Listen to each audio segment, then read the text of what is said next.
Olá, bom dia! O nosso Agro Pantanal deste domingo já está no ar com informações, novidades e muitas notícias sobre o homem e a mulher do campo. Ninguém vence Mato Grosso quando o assunto é produção agrícola. Lideramos a produção nacional de grãos. Isso de acordo com os novos dados do Instituto Mato Grossense de Economia e Agropecuário, IMEA, que aponta que o estado deve exportar mais de 27 milhões de toneladas de soja nesta safra 2023-2024. Já eu vou te trazer todas as informações sobre este assunto. Mas antes, vamos aos outros destaques da edição de hoje.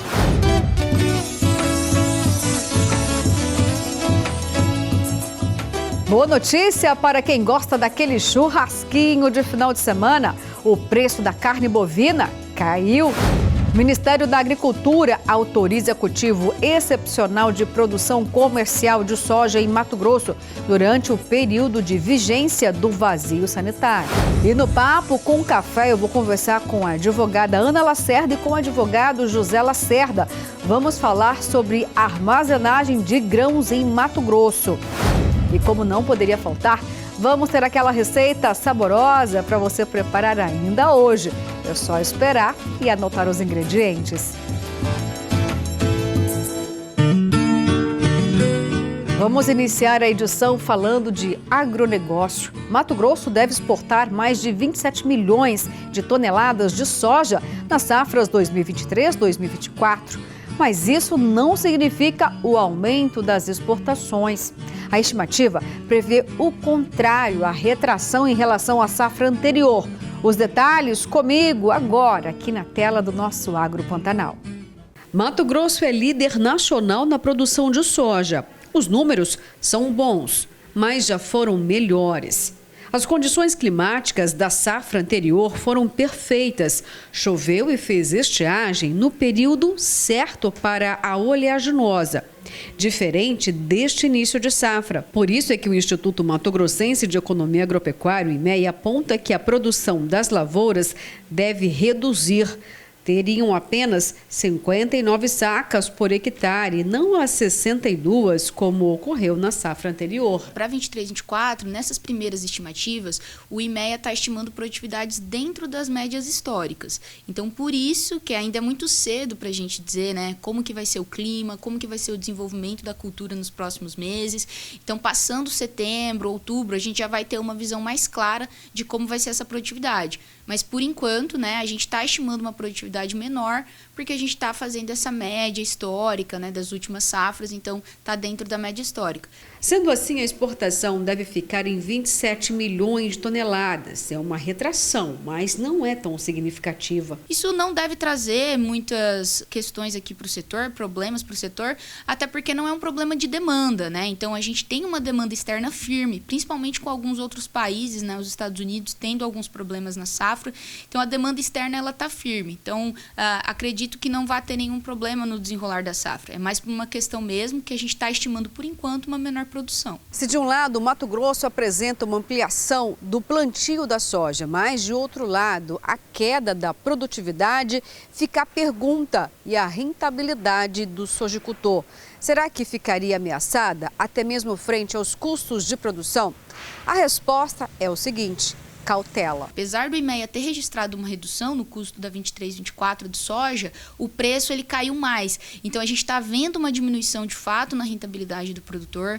É a hora do produtor tomar cuidado, ter cautela em fazer investimentos, porque, né, qualquer passo errado pode influenciar sim na rentabilidade da produção aqui do estado. E ainda falando em exportações, agora em termos de Brasil, o agronegócio teve expansão de 6,6% em agosto, um novo recorde, com quase 16 bilhões de dólares exportados no período. O principal parceiro comercial do setor é a China. Vamos ver na reportagem da TV Brasil? O último balanço das exportações brasileiras mostra um recorde para o agronegócio.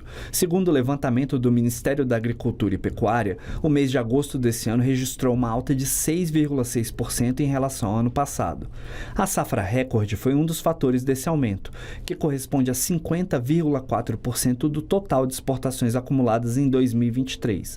Mas a queda de 5,2% no preço dos alimentos nos mercados internacionais também ajudou.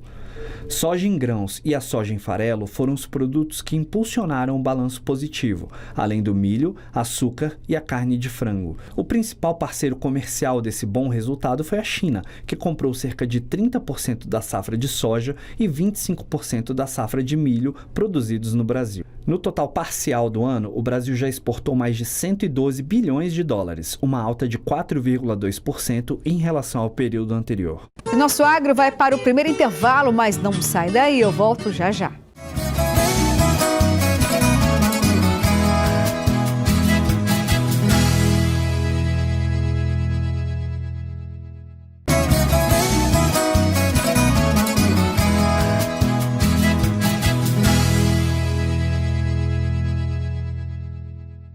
Já voltamos agora, vamos dar uma boa notícia para quem gosta daquele churrasquinho de final de semana.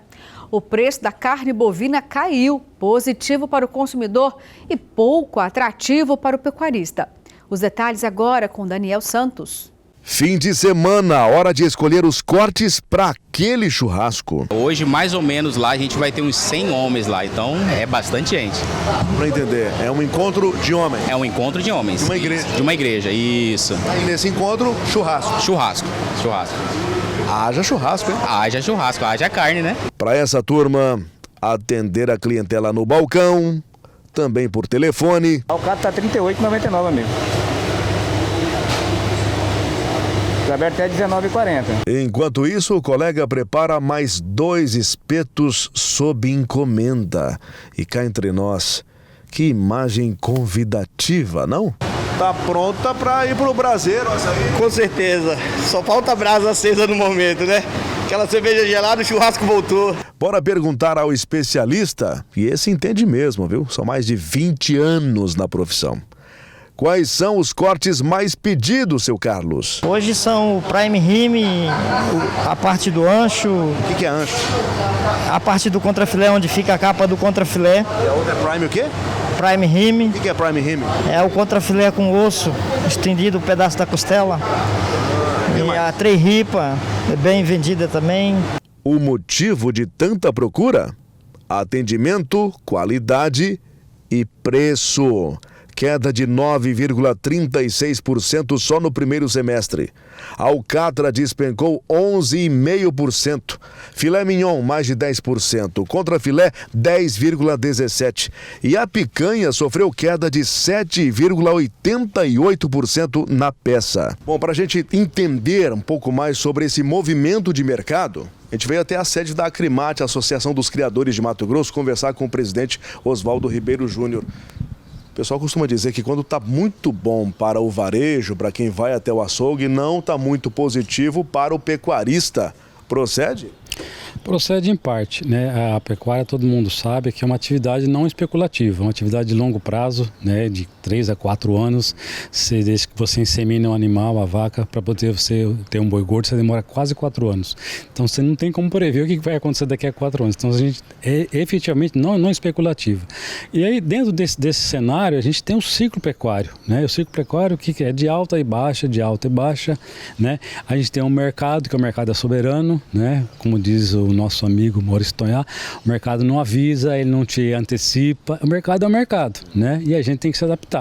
E agora aquele momento especial, o quadro Mito ou Verdade, chegando aqui pra gente. Vamos lá, pergunta: suco de beterraba acaba com anemia? Pois é, vai pensando aí, daqui a pouquinho eu respondo, viu? Porque agora o nosso próximo assunto é capacitação no mercado de trabalho agrícola. Já sabem, papel e caneta na mão.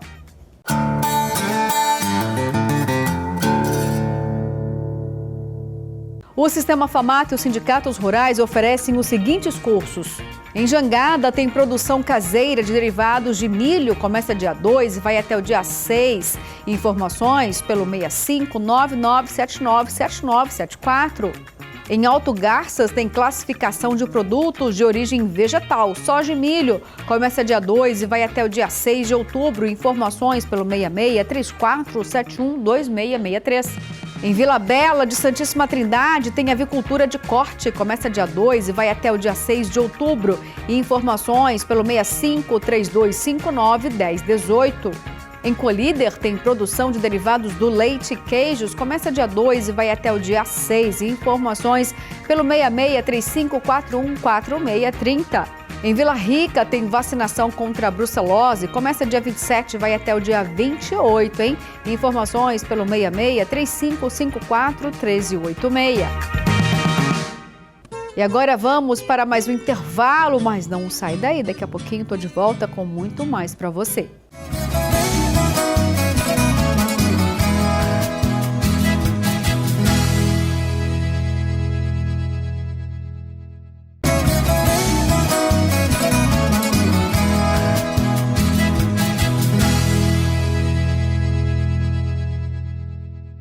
Voltamos com uma notícia importante. A antecipação do plantio da soja pode colocar em risco a principal cultura de Mato Grosso.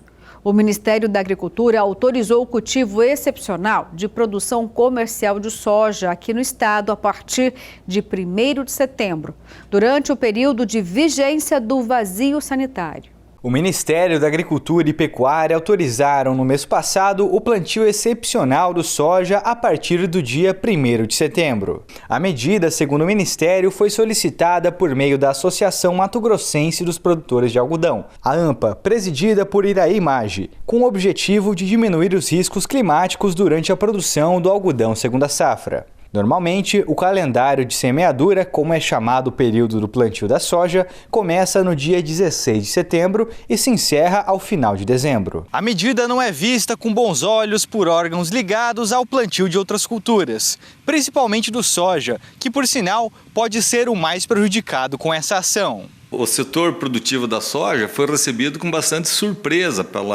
por essa portaria do Ministério da Agricultura. Nós entendemos que isso é muito grave. Quando você quebra o ciclo do vazio sanitário, que é 90 dias, você corre o risco de fazer com que a safra de soja deste ano tenha sérios problemas com doenças fúngicas, com mosca branca, para os produtores que plantarem no final. Então, está sendo beneficiado uma classe, que não dá 5% da área plantada de soja no estado, no Mato Grosso, em detrimento do plantio da maioria dos produtores do estado. Segundo o presidente do sindicato, a medida é de cunho político e pode causar problemas com pragas. Primeiro que planta, ele serve para desenvolver doenças fúngicas e inseticidas e os insetos, que vai ser transportado para as lavouras que foram plantadas posteriormente. Então está beneficiando um em detrimento do prejuízo da grande maioria dos produtores do estado do Mato Grosso. E o que se admira mais ainda é que a AMPA, que é a Associação dos Produtores de Algodão, tem entrado com um pedido para alterar a data do plantio do soja. Quem responde pela cultura, a entidade que representa os produtores de soja no estado do Mato Grosso é a ProSoja. O Instituto de Defesa Agropecuária de Mato Grosso, o INDEA, alega que não foi consultado pelo Ministério da Agricultura.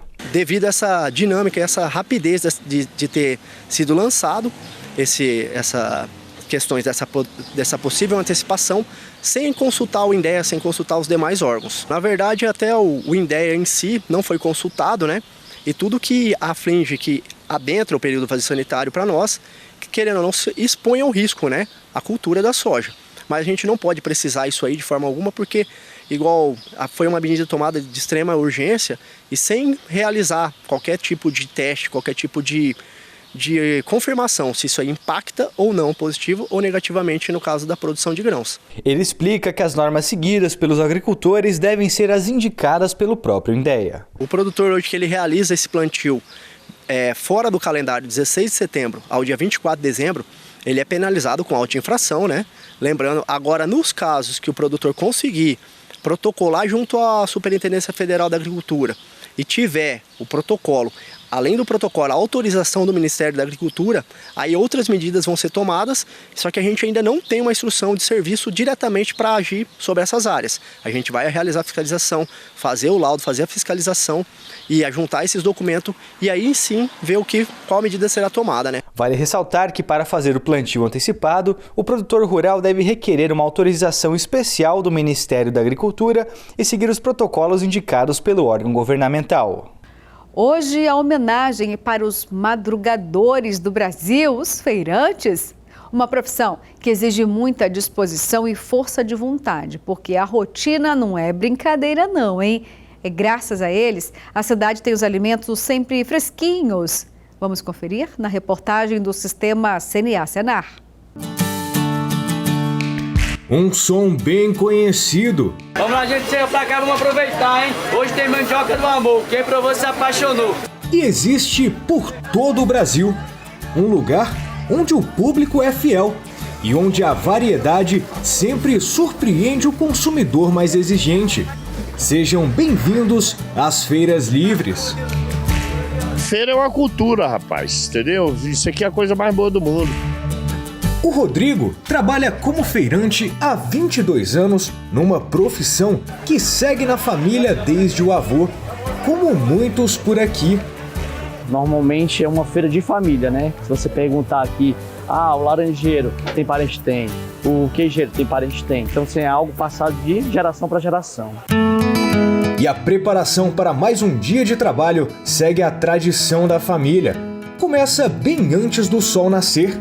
Às 4h30 da manhã, a barraca vai ganhando forma. Descarrega o caminhão, organiza as bancadas e acomoda todo tipo de folhagens, verduras e legumes. O processo se repete durante 4 dias da semana. Um dia antes a gente costuma preparar. Preparar o quê? Embalar, atrás de fornecedor, atrás de mercadorias.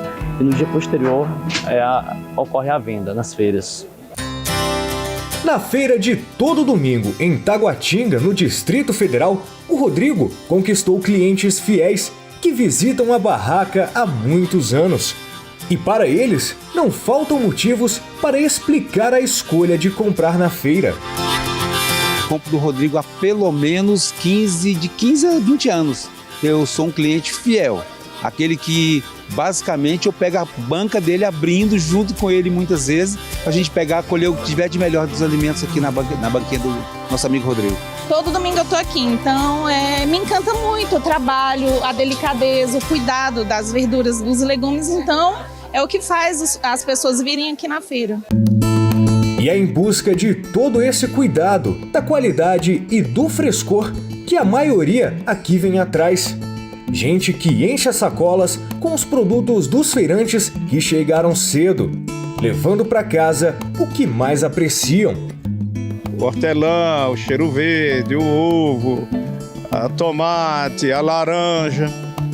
Aí eu vejo que tá bom para consumo, Mas para que as barracas das feiras fiquem cheias de produtos exatamente como as pessoas procuram, é preciso abastecer o estoque.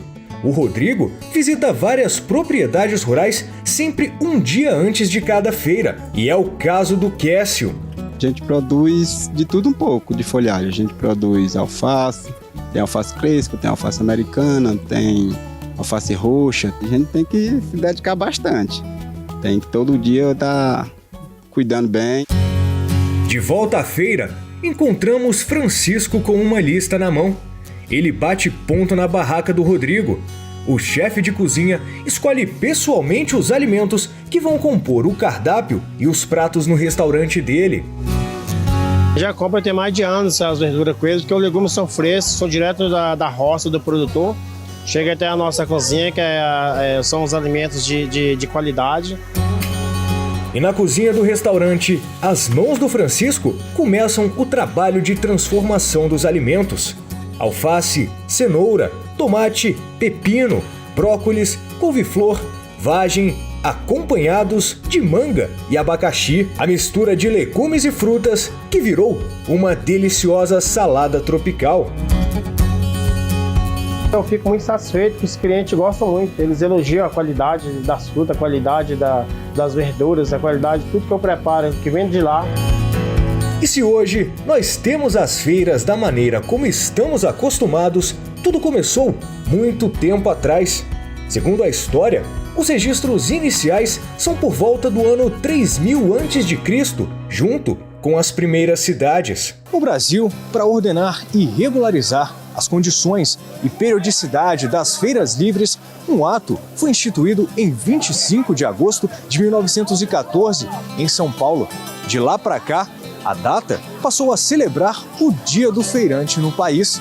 Já são quase 110 anos atendendo as famílias brasileiras. Eles são de parabéns, né? Que é uma profissão difícil, porque eles estão aqui na feira acho que desde as 4 horas da manhã, desde madrugada. A gente tem um dia por ano para celebrar aí o Dia do Feirante, mas na verdade o Dia do Feirante é todo dia, a gente não tem dia certo. Hora e vez do nosso giro de notícias do agronegócio. O Ministério da Agricultura e Pecuária confirmou a detecção do vírus influenza aviária de alta patogenicidade em uma criação de aves domésticas de subsistência na cidade de Bonito, em Mato Grosso do Sul. Esse é o primeiro foco da doença registrado no estado e o terceiro em aves de subsistência detectado no Brasil. As medidas sanitárias estão sendo aplicadas pelo Serviço Veterinário Oficial para a contenção e erradicação do foco, bem como estão sendo intensificadas as ações de vigilância em populações de aves domésticas na região. Não há estabelecimentos avícolas industriais nas áreas de risco epidemiológico ao redor do foco. O total de focos confirmados no Brasil sobe para 103, sendo 100 em aves silvestres e 3 de aves de subsistência. O novo foco não consta na primeira atualização do painel, mas será incluído ainda na data de hoje, na plataforma disponibilizada pelo MAPA. Após seguidos anos de registro de redução diária, duas importantes culturas para o abastecimento interno e segurança alimentar no país apontam para uma recuperação no plantio.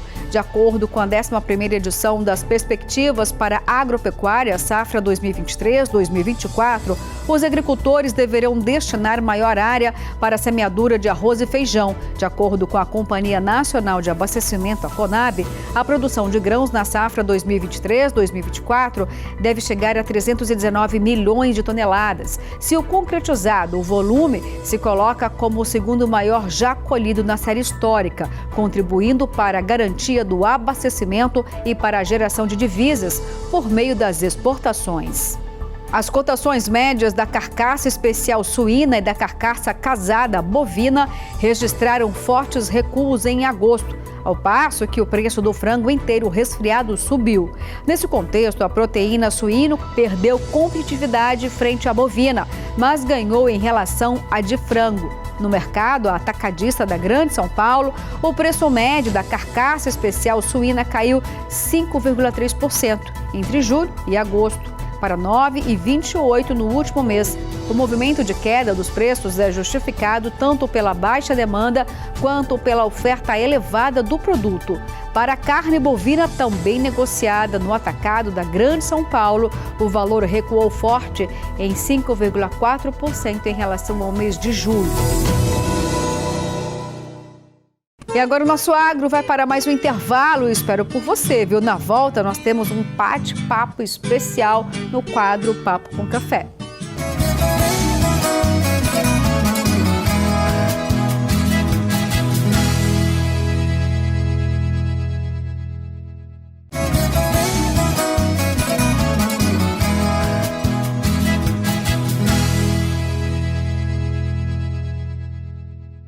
Olá, o nosso Agro Pantanal já está de volta. Já está funcionando a usina fotovoltaica do Centro de Eventos do Pantanal, aqui em Cuiabá. O Sebrae inaugurou a unidade no final do mês passado.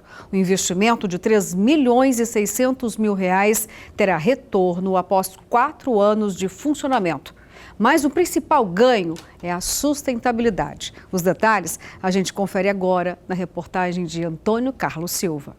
O Centro de Eventos do Pantanal, de propriedade do Sebrae, construiu a usina fotovoltaica nos fundos do estacionamento, numa área vizinha ao Hospital Municipal de Cuiabá. Nós estamos falando de um espaço, o Centro de Eventos do Pantanal, que está no mercado há 23 anos de história, sendo um importante equipamento para o impulsionamento da nossa economia local. A usina veio tangibilizar, eu acho que essa é a palavra, tangibilizar essa prática de sustentabilidade.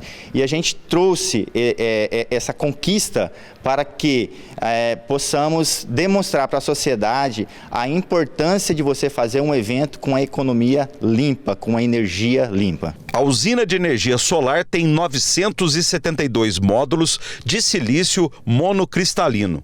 As placas fotovoltaicas ocupam uma área de 5.800 metros quadrados, próximas ao solo. Nós estamos numa área de 14 hectares, nós não retiramos árvores, retiramos pouquíssimas e foram replantadas, acho que foram umas 10 árvores somente, e foram replantadas com aprovação, com a questão da Secretaria de Meio Ambiente, tudo legalizado, tudo certo, conforme a gente faz em todos os nossos processos no Sebrae Mato Grosso. E essa modalidade solo foi escolhida porque nós estamos na região mais alta de Cuiabá. Então nós estamos na região alta, o índice de solaração não precisa nem falar, né? Então isso foi decidido pela modalidade que seria uma modalidade mais econômica, mais eficiente. As placas terão capacidade para gerarem 75 mil kWh mês. Esta usina fotovoltaica é a maior da região centro-oeste do Brasil na área de eventos. Vai ter capacidade para gerar eletricidade não só para o Centro de Eventos do Pantanal em Cuiabá, como também para mais 4 unidades do Sebrae em Mato Grosso. Nosso excedente será aí para nossas unidades do Sebrae Mato Grosso, que seria Cáceres, Tangará da Serra, Rondonópolis e Lucas do Rio Verde. O Sebrae investiu R$3.600.000 para montar a usina própria geradora de energia solar. Considerando a conta de luz mensal de R$73 mil, o Centro de Eventos do Pantanal terá retorno do investimento a partir de 2028. Mas o principal ganho é para a sustentabilidade. Além de compensar o investimento, é demonstrar para a sociedade que nós precisamos ter esse olhar da sustentabilidade, ter esse olhar que realmente possa ter a possibilidade de fazer algo diferente. E no Papo com o Café de hoje, eu vou conversar com a advogada Ana Lacerda e também com o advogado José Lacerda. Nós vamos falar sobre um tema muito sensível aqui para o setor dos grãos, os desafios de armazenar as super safras, já que no momento em que centenas de agricultores intensificam os preparativos para a semeadura da safra 2023-2024. Tudo isso agora no nosso quadro Papo com Café.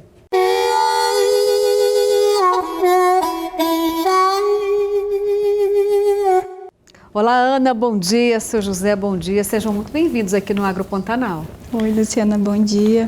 É prazer, é uma honra para a gente estar aqui com vocês e nós esperamos contribuir um pouquinho com esse assunto. Bom dia, prazer em vê-la, a todos os 20 da Agro Pantanal. Estamos aqui para contribuir com a informação que a gente estiver disponível. Olha, com certeza, viu? Porque o homem e a mulher do campo, trabalhadores e guerreiros como são, eles também consomem muita informação de qualidade, né? Quando a gente já fala assim, olha, vamos falar de um problema de muitos de vocês, né? A armazenagem, ou melhor, a falta da armazenagem. Nós temos dados positivos hoje, né? Dos grãos em Mato Grosso, ainda bem. A gente sempre tem aqui dados positivos, tem aí uma super safra pela frente, temos uma área de plantio maior, mas uma produtividade um pouco menor, mas ainda assim tem uma lacuna em relação à armazenagem? Segundo dados da CONAB, que é o Conselho Nacional de Abastecimento, no ano de 2023, o estado de Mato Grosso teve aproximadamente uma produção aproximada de 94 milhões de toneladas de grãos. E nós tivemos nesse mesmo ano uma capacidade de armazenamento de algo em torno de 45 milhões de toneladas de grãos. Ou seja, então a gente já identifica nesse ano de 23 um déficit de aproximadamente 49 milhões de toneladas de grãos. E aí, se nós formos analisar essa situação, nós podemos identificar que isso tem um pouco a ver também com a cultura. Por exemplo, hoje esses produtores, grande parte deles, eu digo até por uma pesquisa da CNA que eu consegui verificar, mais de 60% dos produtores do Brasil, eles não têm um armazenamento próprio. Então, eles estão 60% no Brasil. Mais de 60%. Então, em torno de 38%, mais ou menos, eles possuem algum tipo de armazenamento, que ainda não significa que essa quantidade de armazenamento é o suficiente para suprir a produção desse produtor. Então, o que acontece? Muitos deles ficam dependendo das traders, das cooperativas, para conseguir estocar a sua produção. Então, eu acho que um pouco desse déficit veio em decorrência disso, talvez de uma questão, não digamos cultural, porque também tem a ver não só com a falta de conhecimento, mas com a questão de dificuldade de acesso a crédito, dificuldade de facilitação pelo próprio governo federal para o acesso e a construção desses armazéns. Então, acho que tudo isso, de certa forma, contribui. E aí, quem sempre perde na ponta é o produtor, né? Porque ele fica refém de ter que escoar essa produção diretamente para esses armazéns, para esses poucos armazéns que existem, talvez no momento que nem seria o momento mais oportuno, né? Talvez se ele pudesse livremente escolher o momento de comercializar e de armazenar, talvez ele pudesse ter um valor mais agregado nesse grão, mas infelizmente pela falta ele tem que imediatamente produzir e destinar a esse armazém, a esse segundo local. Ele tem aí gastos com transporte, né? Ele já tem o risco do transporte, só no transportar esses grãos ele já corre um risco de perda de parte da sua produção, ou às vezes, num caso de um acidente, até a integralidade da produção pode se perder. Ele tem um custo de armazenamento alto, porque ele paga ali valores para padronização de grãos, valores quinzenais para armazenamento desses grãos. Ele acaba pagando, naquele momento, um frete com valor mais agregado, porque é um momento que todo mundo está correndo para armazenar, então o valor do frete está lá em cima. Ou seja, acaba que para o produtor rural essa situação que está, como hoje, ela é caótica e ela prejudica muito o setor. Olha só, seu José, a Ana desenhou para a gente todo esse panorama, né? Colocou até os indicadores nacionais do percentual tão elevado da ausência de armazéns. E quando ela coloca, olha, isso causa prejuízo, né? Porque nós temos uma logística também aqui um pouquinho deficiente, mas aí então eu fico entendendo aqui. Então, os sojicultores, eles são de vários tamanhos, tem pequeno, médio, grande. Que quando a gente fala, olha, precisa-se de linhas de financiamento, precisa-se de ajuda para projetos, para ter armazéns. Nós estamos falando com quem? Com o médio e com o pequeno produtor de soja? Porque Mato Grosso não é feito só dos barões, então, né, do agronegócio. A gente está comunicando com aquele que realmente precisa de recursos financeiros, de projetos, de apoio mesmo, é isso? O problema está na estrutura orgânica do Estado brasileiro. Infelizmente, o Estado não tem dado uma visão melhor para o agronegócio. O agronegócio sofre consequências pela falta de regularização fundiária e agrária, pela falta de política de preço e mercado, pela deficiência da política de importação e exportação, né? E a questão também é uma questão de que no campo da ciência e tecnologia o Brasil avançou muito, de fato avançou muito. Mas existe uma lacuna muito grande que o próprio serviço de inteligência e da intelectualidade, tanto do Brasil como do mundo, desenvolveram muitas pesquisas, muitas patentes, mas a grande maioria delas não chegou na ponta para ser aplicado. Então nós temos uma conjuntura dentro disso. E a falta de armazém é um desses componentes, né? Infraestrutura de logística, transporte, porto. E quando a gente coloca dessa forma, qual é o tamanho desse prejuízo, Ana, por exemplo, aos produtores com a ausência de armazéns? Cada hectare plantado, produzindo produz em torno de 60 sacas de soja, essas sacas vão ter 60 quilos cada uma. Então, se for, por exemplo, um pequeno produtor, mas um produtor de uma área de 500 hectares, ele vai produzir em torno de 1.800 toneladas. Então, a cada 500 hectares, ele produziria em torno de 1.800 toneladas. E aí nós vamos pegar o custo para a construção hoje de um armazém no modelo que está implantado hoje. O que é que nós temos disponível hoje? É um custo que gira em torno de mais de $350 por tonelada. Então, se ele fosse construir, por exemplo, um silo para 10.000 toneladas, ele teria um gasto em torno de 17,5 milhões de reais. Então, é um valor bastante agregado e, com certeza, por este motivo, muitos produtores não têm a cultura de ter o armazenamento próprio. Eles acabam ficando refém de ter que destinar a sua produção para um outro local. Diferente de países desenvolvidos que já têm essa cultura já aprenderam, né? Eu acho que até sofrendo ao longo dos anos, eles aprenderam que talvez fosse mais benéfico para eles ter um sistema de armazenamento na sua própria propriedade. Olha, da forma como você está colocando, de forma brilhante e clara, né? Então, entendo até que para os produtores hoje o armazém sai mais caro do que na safra passada. Por quê? Na safra passada houve aí já um percentual revelado pela ProSoja que por hectare o produtor conseguiu extrair 62 sacas. Nesta produção estimativa é de uma redução da produtividade de 58 sacas. Parece uma diferença pequena, mas deve ser um impacto muito grande quando a gente olha para o volume, né? Como você levantou aí cifras pesadas, eu entendo que é possível existir também uma cooperação entre os produtores, é inviável, por exemplo, através de cooperativa ou parcerias, né? A construção de armazéns pode ser uma solução? O problema da construção de armazém precisa, primeiro, o plano safra, por exemplo, para este ano foi de 364 bilhões, aproximadamente. O ministro Carlos Fávaro conseguiu, no governo Lula, um avanço muito grande no valor do plano safra, né? Então, isso a gente tem que dar os parabéns ao ministro. Mas, em contrapartida, as exigências burocráticas para liberar o dinheiro para o produtor, para esse dinheiro chegar lá na ponta, isso é que causa um prejuízo terrível. Melhorou, né? Isso é muito oneroso e causa um prejuízo terrível para o produtor, né? Porque muitos produtores não construíram o seu próprio armazém pela dificuldade que ele tem de conseguir aquele crédito. Não que ele não gostaria de ter o seu próprio armazém, né? Então, são várias componentes que precisam ser feito um novo plano de negócio para o Brasil. Você pega, por exemplo, os planos de governo. Vamos pegar o plano de governo do Nordeste. Qual que é a grande proposta de governo do Nordeste dos últimos governos? Irrigação.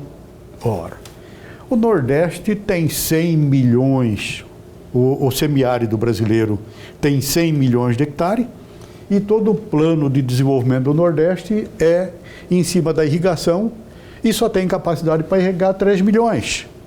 Então, qual é o plano de desenvolvimento do Nordeste do governo brasileiro? Nenhum, porque só 3 milhões de hectares tem o plano de desenvolvimento. Mas quando a gente entende que o ministro aqui de Mato Grosso, né, já ocupou o poder executivo aqui do estado, é profundo conhecedor das nossas necessidades, não existe um ambiente mais favorável para tentar convencê-lo de que é preciso esforços, né, e ações para tentar diminuir essa burocracia? O diálogo está aberto entre os produtores e o ministro, por exemplo? O ministro da Agricultura, o Carlos Fávaro, ele está aberto para essa discussão. O que existe ainda é um embate na eleição presidencial. Bolsonaro e presidente atual, Lula, né? O que o Brasil precisa é restabelecer esse Estado democrático de direito, né? E aplicar aquilo que o Brasil precisa.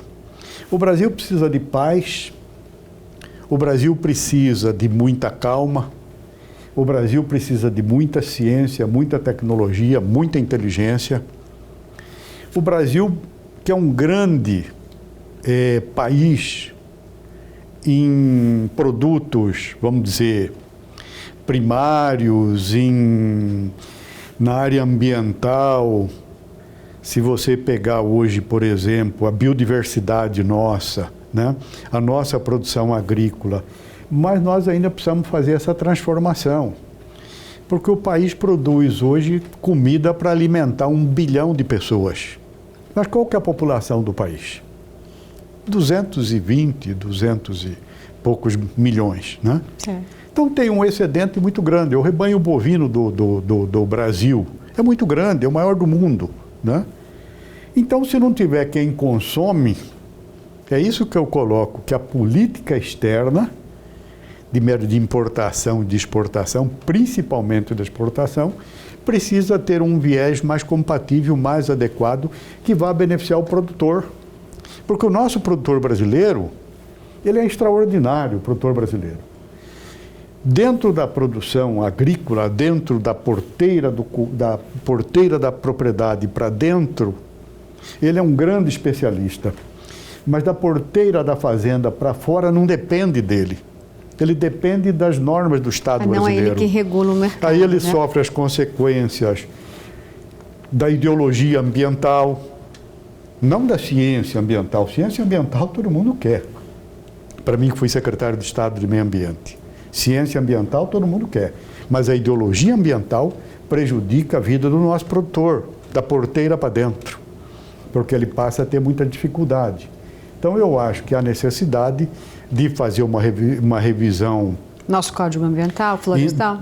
Eu não vou te dizer até que no Código Ambiental, mas numa norma geral, porque nós temos uma legislação ainda muito conflitante.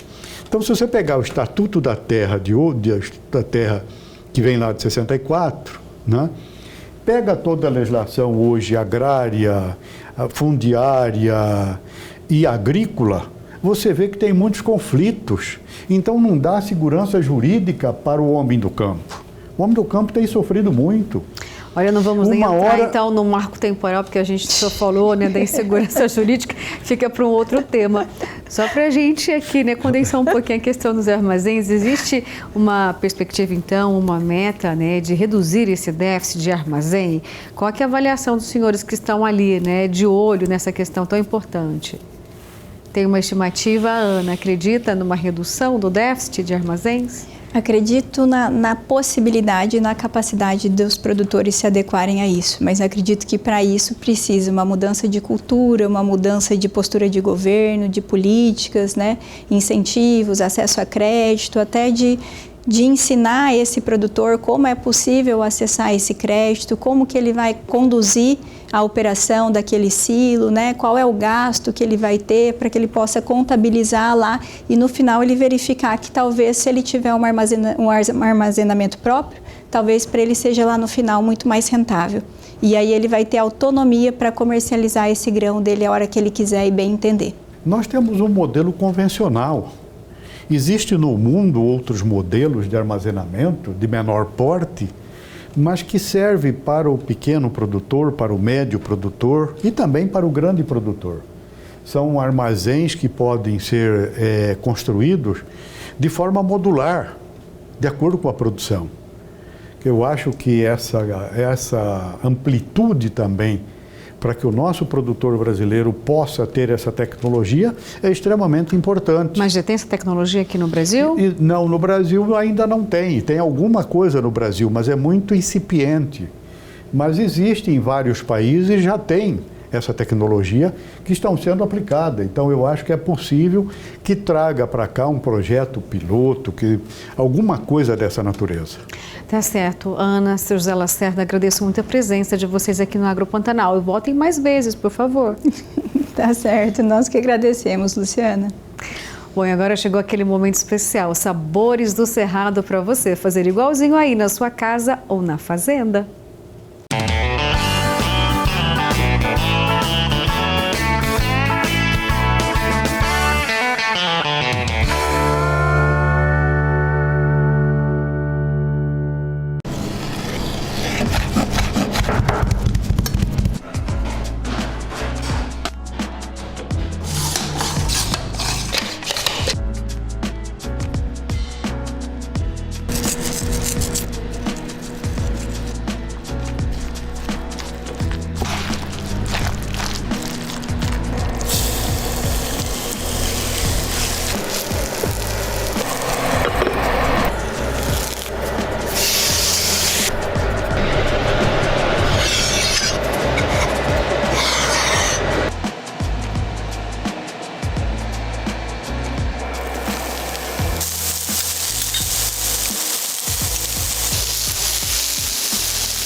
Ai, que prato maravilhoso. Eu tô aqui com água na boca. Gostou, né? Sensacional. Então, ó, tenta fazer aí na sua casa. Tenho certeza que vai dar certo, hein? Tenha fé.